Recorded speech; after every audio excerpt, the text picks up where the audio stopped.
तो चलिए शुरुआत करते हैं। इसका प्रथम पद्यांश है विष्णु खरे जी की कविता एक कम। प्रथम पद्यांश।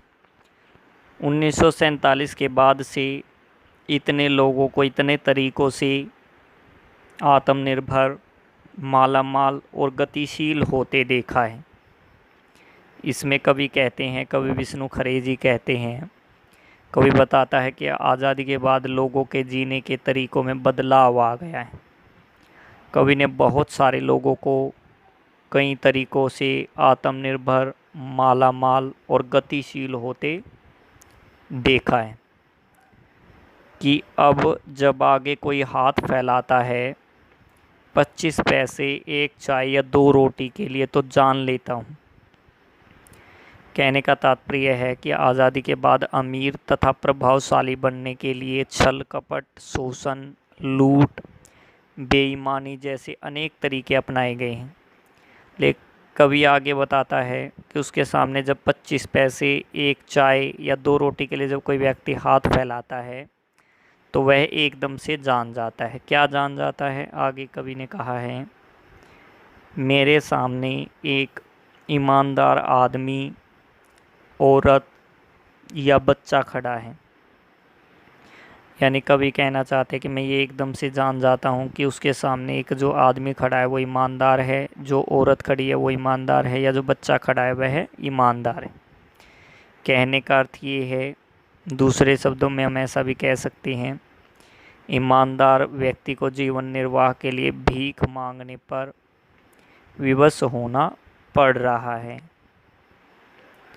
मानता हूँ कि हाँ, मैं लाचार हूँ। कवि कहता है कि मैं ये बात स्वीकार करता हूँ, मैं मानता हूँ कि मैं स्वयं लाचार हूँ, मैं स्वयं को लाचार मानता हूँ।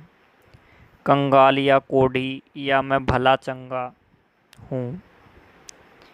आगे कवि कहता है वह स्वयं को कंगाल या कोढ़ी मानता है क्योंकि वह उनकी सहायता नहीं कर सकता। या मैं भला चंगा हूँ और कामचोर और एक मामूली धोखेबाज। वह स्वयं को कामचोर तथा मामूली धोखेबाज मानता है जो उन लोगों में शामिल न हो सका।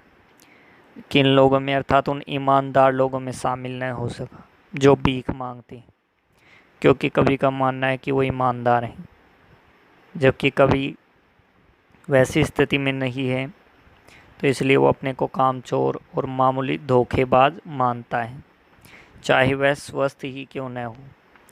कवि का मानना है कि ईमानदार और परिश्रमी लोगों को शोषकों और धोखेबाजों का कोपभाजन बनना पड़ता है। यानी जो ईमानदार लोग हैं, परिश्रमी लोग हैं, मेहनत करने वाले लोग हैं, वो शोषकों और धोखेबाजों के कोप का भाजन बनते हैं, उनके क्रोध का भोजन बन जाते एक तरीके से, क्योंकि ईमानदार और श्रमजीवी उनके राह में बाधा बनते, इसलिए ऐसे लोग उनके कोपभाजन का शिकार बन जाते। अब देखिए, इसमें जो है एक तरीके से यही बताया गया था कि किस प्रकार आज ईमानदार लोगों की स्थिति खराब हो रही है। अब बात करते हैं इसकी विशेषताओं की, यानी इसके काव्य सौंदर्य की। इसमें जो विशेषताएं हैं इस पद में, इस पद्यांश में, कवि ने आज़ादी के बाद के जीवन की दशा का यथार्थपरक चित्रण किया है। दूसरा जो बिंदु है इसमें, हाथ फैलाना मुहावरे का सशक्त प्रयोग है। इसी प्रकार जो इसका तीसरा बिंदु है, साहित्यिक खड़ी बोली है।